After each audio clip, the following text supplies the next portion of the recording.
Why 300 Blackout?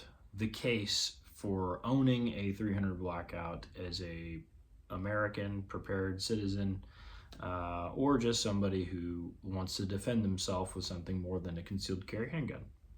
So why 300 Blackout and not 5.56? Well, let's first of all, before we start diving into the reasons why I personally use a 300 Blackout for certain things, let's talk about the most common uses for 300 Blackout that I have seen and the reasons why. Because I think that it seems pretty clear what this niche round is used for. And there are two things that is often used for that in my experience. And feel free to chime in the comments if there's a different use that you like it for, another type of shooting or hunting or something that you've found 300 Blackout to be a great tool for, because I'd love to hear it. So the two reasons are these two in my experience. One, home defense, and two, portable defense, right? So the ability to carry a rifle out in public and keep it concealed. Those are the two reasons that I see that are the most common. There are some kind of tertiary reasons, which usually are some sort of hunting application, again, pretty niche, or niche. How do you say that? Is it niche or is it niche? I don't know. I'm trying to sound smart here and I don't know what I'm talking about. So the niche uses that I see are also like pig hunting and night vision use, which I dabble in with this SIG Rattler that I'm going to show you here in a second. So now that we've got that out of the way, those are kind of like the reasons why you would use that round nowadays. This is not going to be a history lesson on where the 300 Blackout came from.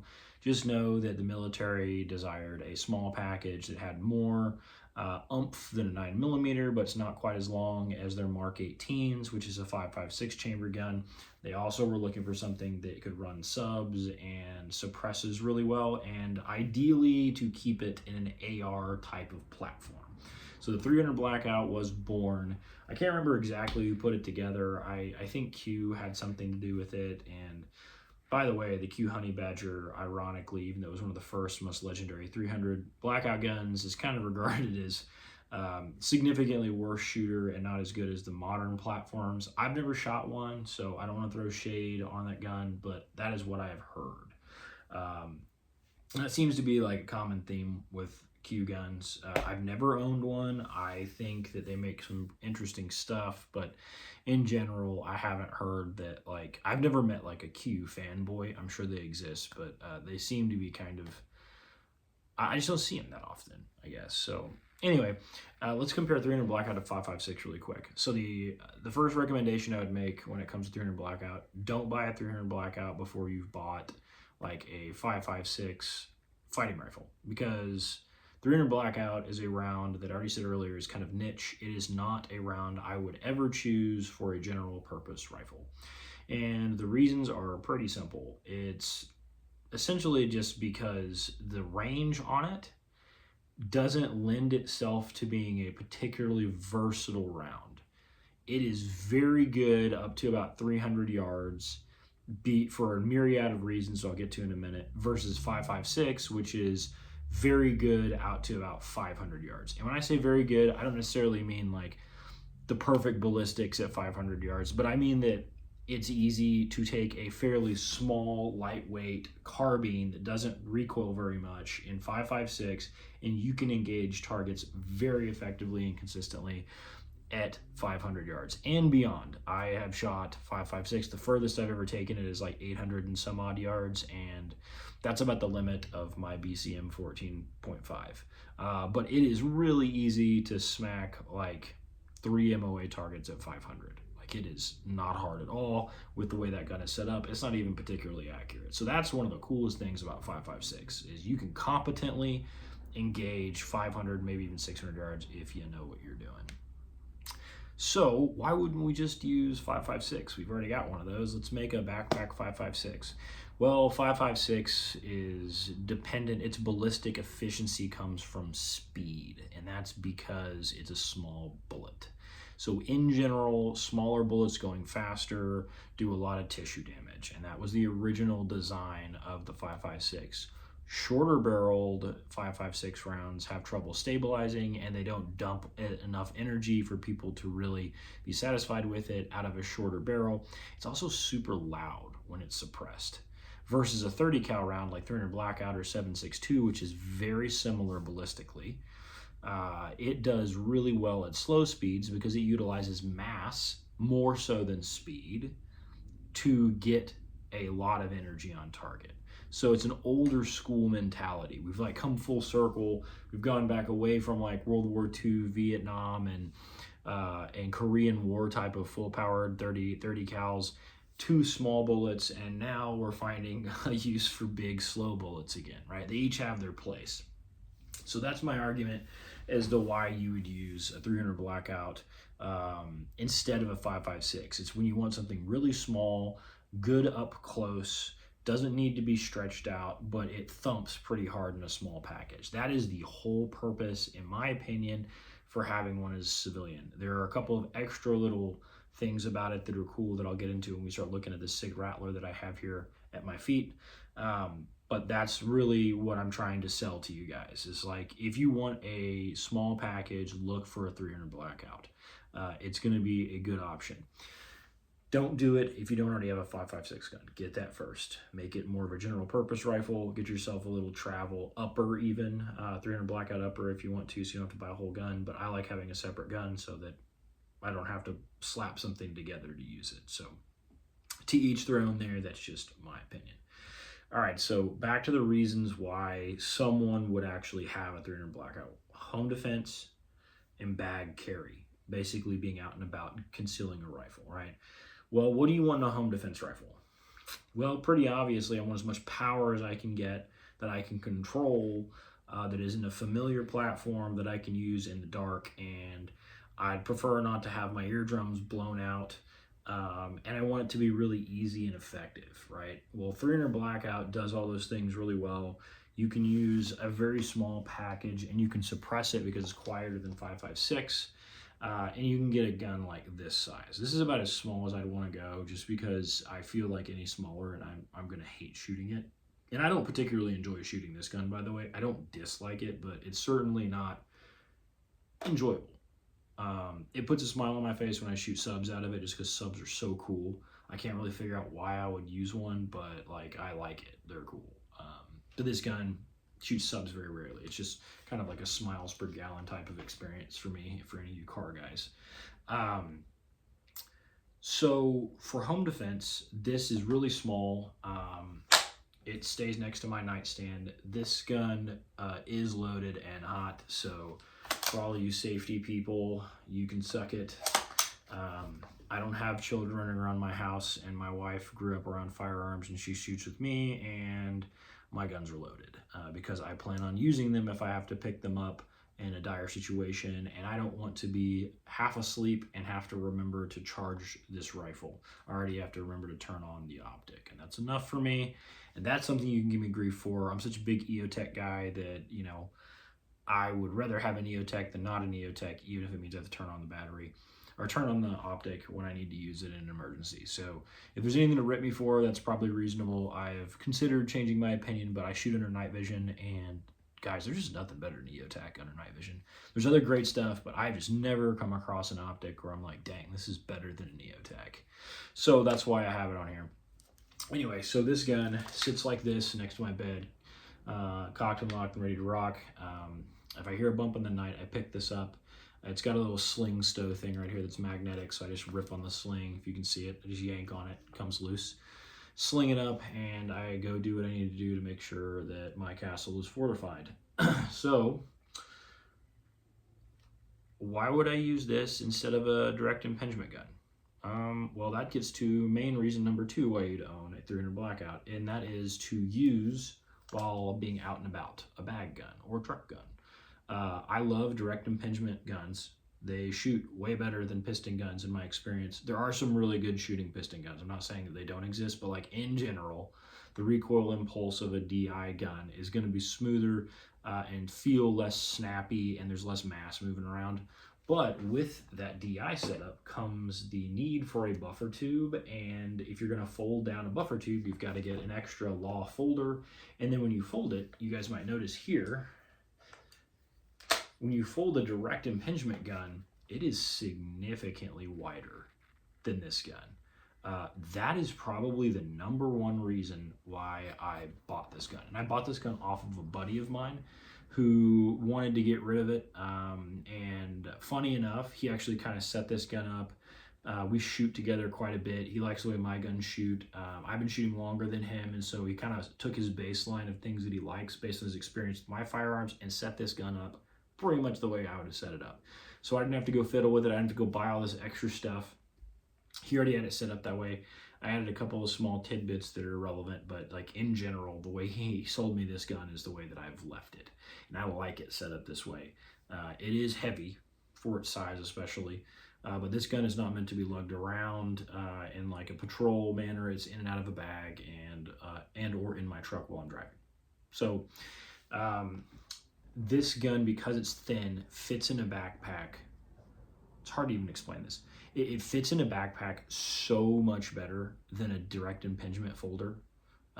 It's hard to describe how much better it is because you don't notice it like by looking at the guns, but when you start pulling a gun in and out of a bag, this lack of width, the extra like couple of inches that you get in thinness out of this makes a huge impact on the space in your bag, and even more importantly, deploying it. Right, so when I pull it out of a bag, it doesn't snag as much, and it's just easier to get in and out. It makes enough of a difference to where I decided to spend too much money on an expensive gun. I didn't technically need it, but I wanted it. So this is not a particularly cheap caliber to run. It's also not a caliber for someone who's super new to AR platforms or rifle shooting, in my opinion. I think that this is like something you should get further down the line. I already mentioned earlier, get your GPR first, but like this is, I bought this gun like years after I'd been shooting ARs competitively, right? So this was not even on my radar for a long time. I think that's probably wise because these guns are niche application. Like as civilians, we actually probably will find more use for these than I think more military people. Obviously special operations uses them heavily, but like general infantry guy has no use for this, versus you can make an argument that this might be the most useful rifle you could possibly own as a civilian for defense purposes. I would hear that argument, but still, like 5.56 is so ubiquitous, get that first. So kind of rambling here, but I think this is all relevant. If you're fairly new or you're trying to make a decision on 300 Blackout, I think all these things I'm talking about should be considered. There's a bunch that I'm gonna forget, but hopefully this conversation that we're having here saves you some time, some money, and some headache. So this gun, let's talk about how does it shoot versus like a direct impingement gun, and particularly the one that I already built. I made a video about that gun a year or two ago. It actually got a pretty positive response. I love that gun. It is strangely accurate. Like you don't buy this gun to be a 1 MOA gun, you know? I mean, like this is for, you know, up close and personal, and if I need to stretch out to up to 300 yards at most, can I do it? Yeah, that's what it's for. Do I need to hit a man-sized target at 300? Yeah, I don't need to have an MOA gun. That's fine. It shoots 8-inch group at 300 yards. I'm okay. You know, this is not what this is for. However, the direct impingement gun that I have has a little ballistic advantage 8.5-inch barrel on it. And for some reason, that sucker groups like 1 MOA all day. And I do not know why. I cannot figure it out. It does it with just about every ammo I can think of. It actually groups better than my 14.5 BCM. I think part of it's because it's such a short barrel. It has less barrel harmonics or something. I don't know. But it's just goofy accurate. And that's super cool. And what that enables me to do with that gun, and I've done this many times before, is out to about 2 or 250. It makes no damn difference to me if I have an AR-15 like chambered in 5.56 or 300 Blackout from like a ease of hitting the target point of view. I can hit with that little gun, first round impact, offhand at 200 all day off of barricades over and over again, and it's a smooth recoil impulse. It's a little punchy because 30 cal is punchier than 5.56, but like in general, that gun gets out to 200. I can make impacts at 300 with it, although it's not built for that, but it can do it. It's not ideal, but it can do it. This gun, how do I put this? It can make impacts out of 200. Do I struggle with it? No, but it's, for whatever reason, it's probably this wire stock here. It's not a stock, it's a brace, excuse me. This thing's just not comfortable. And as you guys know, if you've been shooting for a little while, rifles are so great in comparison to pistols because you have 4 points of contact. You got both of your hands, you've got your shoulder, and you've got the side of your face. Well, the side of your face here, if you didn't notice, I've got an elevated optic for night vision usage. It's sitting on a Unity riser. And so I kind of like a chin weld with this gun. And I've got a long face, so for me, it's probably better than others. But if you have like a little short face, your chin is going to be up here, you know? And that just simply doesn't stabilize the rifle very well. Definitely doesn't feel good when you're trying to hit hammered pairs up close and stuff, or really rip it. I mean, it's just going to beat up the side of your face. You don't care in a self-defense situation, but like for a comfort of shooting point of view, this thing doesn't hold a candle to my other 300 Blackout. Where this thing excels is its size in comparison. This thing, it's got, the barrel is just short enough to where I can suppress this and put it in a bag, and it's just that much more convenient. Enough into where I was willing to spend a lot of money on this gun just to have that extra ability to carry more easily and sacrifice a significant amount of shootability. Like, this thing is not fun to shoot. It doesn't suck, but it's not fun. Like, I put maybe 200 rounds a year on this gun. Maybe. I haven't owned it for a year yet, but I put maybe 200 rounds on it. I don't have any plans to shoot it anymore for the year other than just to make sure it runs. It's just not like, I'm not going to go train with it. I don't need to. I've got AR-15s for that. I just need to make sure it works and everything's tight on it, and I hunt with it sometimes, and occasionally I'll go do a night shoot with it. That's about it. Which is also another reason.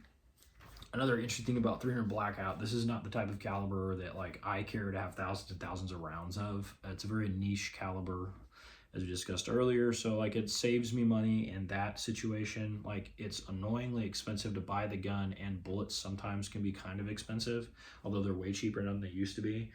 But I don't buy as much, I don't shoot as much. So this is a high cost up front, but over time, this costs me way less than like my Geisleys and BCMs, because I shoot those all the damn time, right? And so I'm chewing up ammo constantly. I'm chewing up ammo constantly with those guns. So I don't know, kind of like an interesting, I don't think anyone's really talked about that, but those are like the main reasons why I have this gun. If you guys are curious what's on this gun, it is an EXPS 3-2 with the little holdover dots. I never use it on this gun, but that's what it has. It has one of the Somo Gear knockoff Ingals. Actually has been a fine laser. Again, I don't pound on this one. It's like, this is not a night vision dedicated gun, so I didn't spend real money on a laser. I got a cheap one. It does hold 0. It's fine. I've had no issues with it. This thing is incredibly powerful. I actually wanted to move this over to another gun. However, these things are really picky on the rails they'll work on.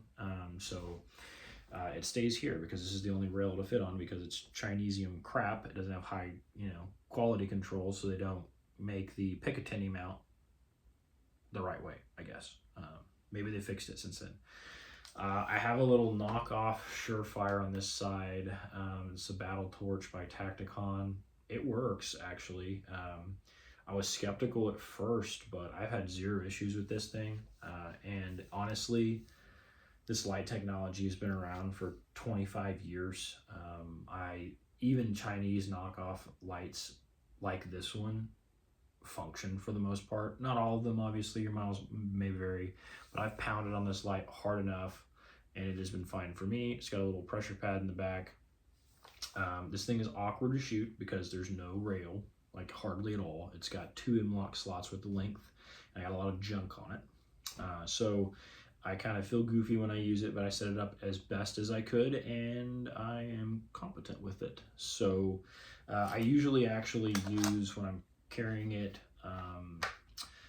while I'm traveling, I typically use a 20 round magazine as opposed to a 30, but because I'm at home and it's going to sit by my nightstand, I want as many bullets as I can, and I've got a 30 rounder in it. So I actually also like these Lancer mags. They're pretty cool. They look cool. They seem to work the best with 300 Blackout. I like them better than the Magpul mags, and I've got so many Magpul mags. I just wanted something that looked different, so I didn't mix the ammo up. That's another reason why this isn't really a type of gun for a new rifle owner, a new AR-15 owner. You can very easily put the wrong ammo in the wrong gun because the guns kind of look the same and the magazines are identical from the outside.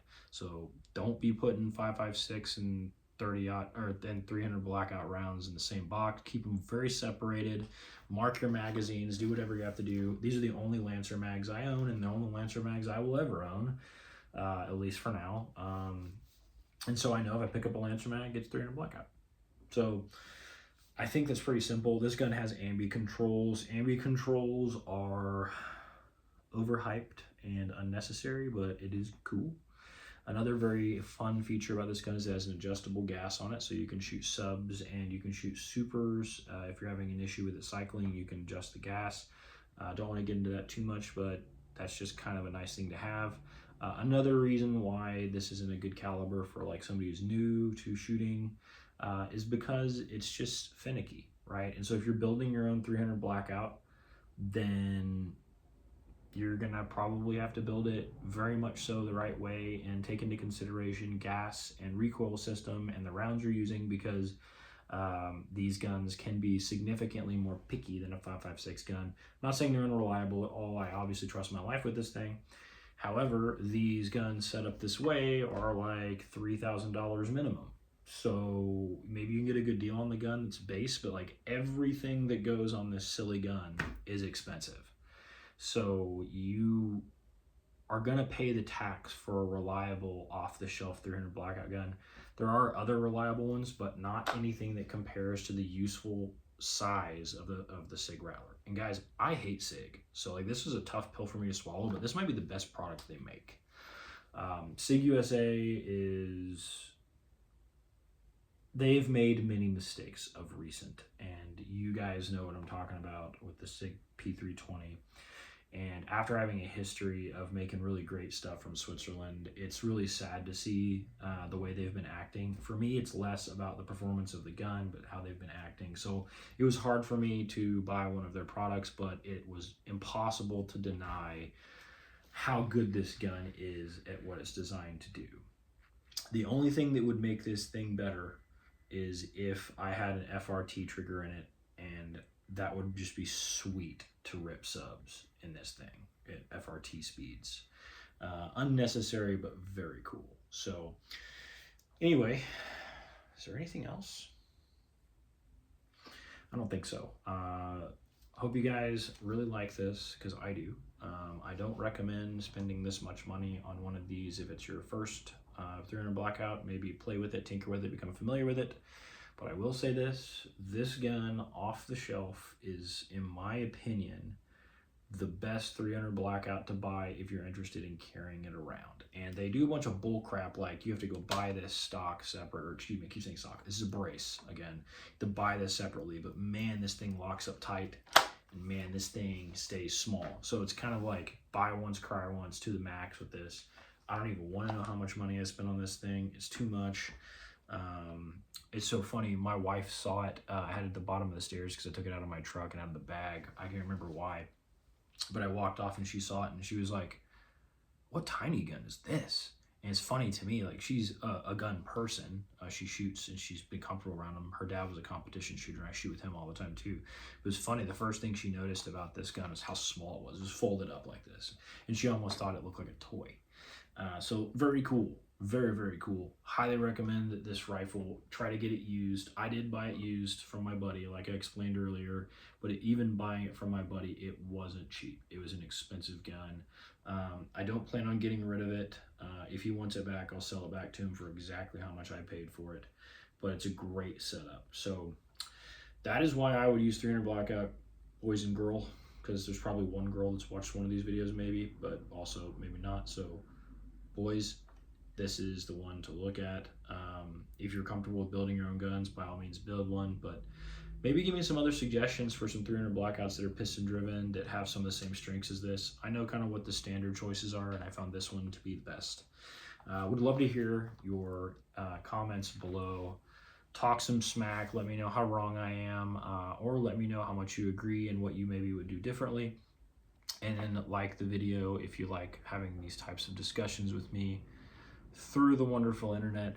God bless you and have a wonderful evening. Thanks for watching.